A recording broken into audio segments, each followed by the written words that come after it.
up? John Harbaugh said yesterday the Ravens have discussed adding Colin Kaepernick after Joe Flacco hurt himself lifting weights. Flacco is expected to miss at least a week of camp.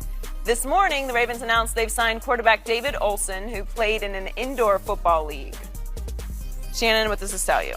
It tells me that they don't believe Joe Flacco's injury is as serious as the high end of what people have thought. They said 3 to 6 weeks. I think it's more, they think it's in line with more of the 1 to 2 weeks. And knowing Ozzie Newsome the way I do, he wouldn't do Cap like this. He wouldn't bring Cap in just to use him as an arm. It was reported that they had to use some of the assistant coaches to just to complete drills yesterday. Yep. So I do not believe, and I like to think that I know Ozzie fairly well, that he wouldn't do this to Cap. Because here's the thing, Skip. If you bring Cap in and Joe comes back, are you going to keep Cap as a third quarterback? Because they have Mallett and they got $2 million tied up in him. Are you willing to do that to Cap? Cap, either he's a starter or a backup. He's not a third quarterback. And so that's what it tells me. It tells me that Joe Flacco's injury is not as serious as a lot of people think it is, and Ozzie would not bring him in just to be an arm body.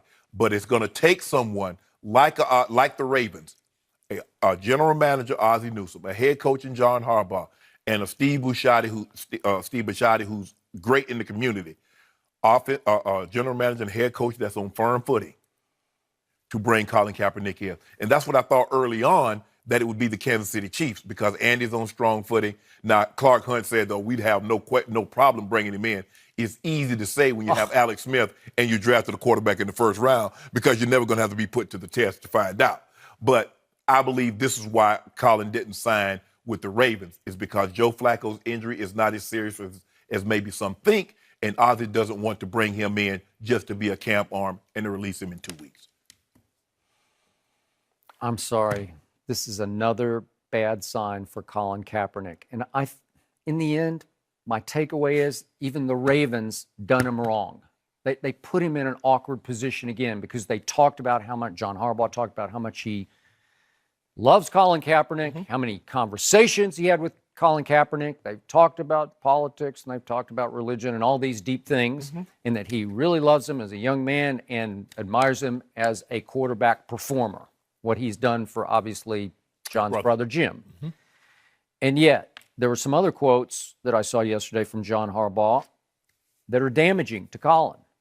And they are, it depends in the end, what's his passion, what's his priority, what's he want to do, and what kind of shape is he in? Well, this is echoing those same sentiments we've heard from other teams, like, does he really want to do this or not? Is he really in shape or not? Is he really trying to get ready to be an NFL quarterback, or is he doing something else? Right. I don't love this. It hurts his reputation again. And yet, you bring in David Olson, as you point out. And just for the record, David Olson hasn't even been an arena league quarterback. He's been a minor league indoor quarterback in the minor, the minor league to the arena league. Just some indoor league for the Wichita Force and the Kansas City Phantom. Okay. And in between, he had a job as a sales engineer for Concepts Packaging in Greenville, South Carolina. So it's come to this. He's going to be brought in. Again, you can just argue to be a camp sort of arm. But why did Colin's name even have to come up here? Did it do him good or harm? Because to me, it does him harm again. And yet, when I step back from this situation, you know how I feel about Joe Flacco, as I call him.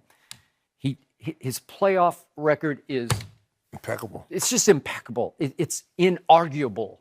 It's not debatable. He's been sensational in the postseason. Regular season, not so much. So after he beat, barely, Colin Kaepernick in that Super Bowl, they made him the highest paid player. We just talked about Odell. Joe Flacco became the highest paid player in the National Football League. And then they extended him again in 2016 and gave him a bonus that, again, was a record bonus. For Joe Flacco? So since the Super Bowl, the Ravens' record is, in the regular season, 31-33. Is that the highest paid quarterback in pro football? And in that time since he won that Super Bowl, Joe Flacco is 19th in completion percentage, only 17th in touchdown passes, and he's thrown the third most interceptions since he won a Super Bowl to Eli and Phillip Rivers, who are 1 and 2. But that's who but Skip, know that's who he is in the regular season. Okay, that's who he is. But I can make a case. When I look at Colin Kaepernick's regular season records, he's better than Joe Flacco. Seriously. I'm not just saying that for a fact. I really, if you gave me a choice today, again, I can't argue with the postseason, but Cap's been pretty great in the postseason too, right? I mean, we don't have the body of work. Yeah. But if I just look at regular season, Cap's been a little better. And his touchdowns, interceptions in the regular season, Colin Kaepernick, 72 touchdowns to only 30 interceptions that's his whole body of work in the regular season. Right. Flacco, regular season, 182 touchdowns, pretty good, but 117 interceptions is pretty bad. Well, okay, so I can make a case, you like the Ravens this year.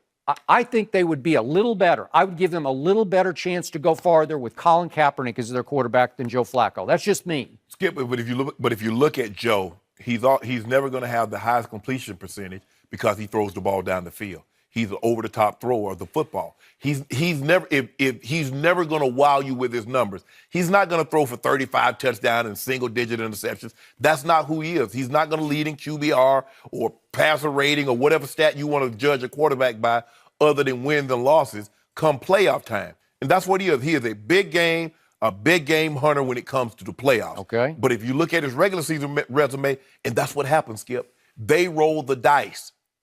He hit 7. You went, Skip, I don't care what the player is. You win the Super Bowl and you're in a contract year, you're going to get paid either from the team that you're on or somebody's going to pay you once you leave via free agency. But I still believe, if I thought for a second, and I'm going to give the Ravens the benefit of the doubt, and I don't really like all the comments that he said. It's hard to say. When people say in shape, you don't get in football shape by running and doing stuff on your own. You got to play football. Take it from a guy, and I pride myself on being in very good shape. But it still took me 3 or 4 days to get acclimated to having a helmet on, because I can assure you, in the offseason, nobody's running sprints with a helmet. Nobody's running sprints with shoulder pads. Yep. And nobody's doing all this stuff in cleats. So it takes your body time to get used to that. But if you brought Cap in and gave him an opportunity, how do you know what his passion is? You're standing over the fence. I don't know. You don't know what a dog will bite if you just stand there and look at it. Maybe you got to go in the yard. Maybe you got to bring Cap in and see what he has. Work him out to see if he's and talk. I don't know if they brought Cap in. Like I said, I hadn't touched bases with him in a couple of weeks. So I don't know if they sat down with him face to face. But well, it sounds like they've had deep conversations. But see, Skip, John did. You look, talking on the phone with someone and talking to someone in person is something entirely different, because it's kind of like emails.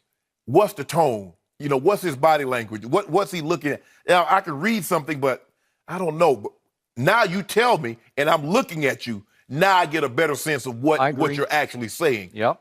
I just believe that the Ravens Ozzie wouldn't do this to Cap just to bring him in to be an arm for 1 or 2 weeks. Okay, I He's got not it. a third quarter. Okay, but seriously, is Colin Kaepernick better than Ryan Mallett? I think so. I think so too. Is Ryan Mallett more like Joe Flacco? Yeah, Yes. I get that. Yeah. Sure. But here's the thing, and this is also a reason, Skip. Remember, Tyrod Taylor was on the Baltimore Ravens. They wanted to keep him. They did. And they made a serious offer. But Buffalo promised him the opportunity to compete for the starting job. Because every time Tyrod got in the game, he lit it up. Right. So, and ask yourself this. Now, you've seen Tyrod in Buffalo. You saw Cap in San Francisco. Are you telling me that Tyrod Taylor is a better quarterback than Cap? Now, we've seen Cap go. It's not, and people are like, well, look what Cap had. It's not like Tyrod Taylor has trash. He has Sammy Watkins. He has LaShawn McCoy. He has some very good talent around him on the offensive side of the football. I just think if someone were to really seriously give Cap an opportunity, and if he can't play, he can't play. But you at least bring him in and give him that opportunity to show you he can or he can't. To sit here and for us to speculate, well, he can't play. All we know is what he did. Okay. His body of work is, Skip. I'm just getting tired of lip service. I'm getting tired of the Clark Hunts, and I like Clark Hunt. I knew him from my days in Dallas. But again, it's just lip service. He got to ask on a radio show. Yeah. Sure, I would have no hesitation. Yeah, like you said, it's pretty easy to say when you're stacked in your whole quarterback roster, you're not going to bring in Colin Kaepernick. So you're paying lip service. I'm afraid that Pete Carroll just paid some lip service because his whole locker room sounded like most of them wanted Colin Kaepernick, and all of a sudden he didn't want him. And this team, his players have been the most outspoken on Cap's behalf. Yeah. Say the guy should be playing. He's good enough to be a quarterback in this league. And for whatever reasons, and some have said, hey, look, have they called each other and like, don't you sign Cap, don't you sign Cap? But it was just like when the black quarterback situation, Skip. I agree. Nobody called and said, don't take a black quarterback. No. But it was like, I ain't taking him. I ain't taking him. I ain't taking him. So now more damage is done to Cap's reputation because Pete Carroll said no. And then for whatever reason, again, the big picture takeaway by most people is going to be John Harbaugh, Jim's brother, and Ozzie. Yeah. They couldn't find a place for him. I believe if I got it. I know. The reality is, I get that. But still, they sounded so optimistic about how he would fit in, how well he could do. And then all of a sudden, he's out. I still believe in him. I still believe the Ravens going to. Do you? Yeah, I do. How? And they're going to go to the Super Bowl.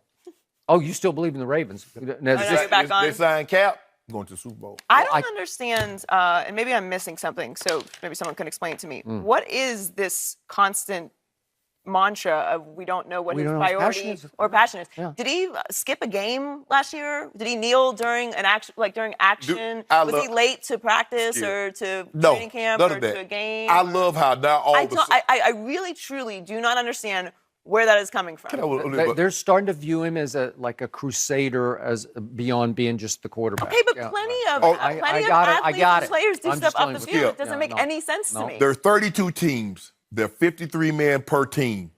How many guys' passion is football? I mean, it's just. That makes it seem like everybody's devoted, like Tom Brady or like a Peyton Manning. Tom Brady is dedicated, but Tom Brady also does things for his community. I'm sure he's involved in charities. But there are not 53 Tom Bradys. Is my point. They're trying to make it seem like everybody on their roster is as dedicated as a Peyton Manning or Drew Brees. I just want to know what the outrage is for Des Bryant being a few hours late. Is he dedicated to football? Nobody's questioning whether he's dedicated to football. He was late, and that's not a jab at Des Bryant. I'm just saying. It's just the facts. Yes, it's a fact. It doesn't make any sense to me. Take it to the severest degree here. If you're dedicated to going to church, does that mean you can't play in the NFL? Right. And that's the same sort of. Exactly. So if you pray before a game, I don't understand it. It's lip service. When you don't want, and the thing is, Skip, if you don't want somebody, guess what you can do? You can you reach up here. Oh, let me get that excuse. Nobody used that one yet. Let me get that one. Excuse machine is on full throttle right now.